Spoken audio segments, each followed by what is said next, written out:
নমস্কার, তোমরা দেখতেই পাচ্ছ আমরা এসেছি ইস্কনের মন্দির, যেটা কলকাতায় আছে।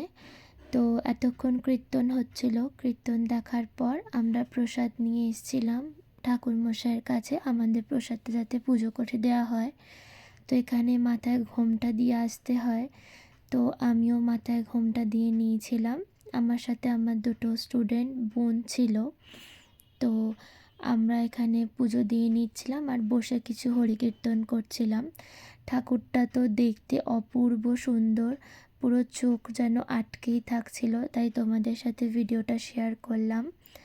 আমরা যেহেতু কোনা থেকে এসেছি, হাওড়া ময়দান থেকে মেট্রো ধরেছি। তোমরা চাইলে হাওড়া স্টেশনে বা হাওড়া থেকে মেট্রো ধরে তোমরা রবীন্দ্র সদন বা কবি সুভাষ মেট্রো স্টেশনে আসতে হবে।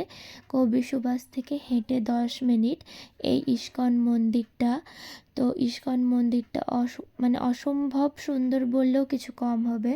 ঠাকুরমশাই প্রত্যেকে প্রসাদ ঠাকুরের পায়ের সামনে রেখে দিচ্ছিলেন।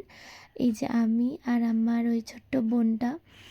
তো রেখে দেওয়ার পর আমাদের পুজো যখন সম্পূর্ণ হয়, আমাদের হাতে প্রসাদ দিয়ে দিয়েছিলেন। এরপর এই যে এখানে প্রসাদ গোছাচ্ছে আর আমাদের জন্য প্রসাদ এনে এনে দিচ্ছিলেন উনি।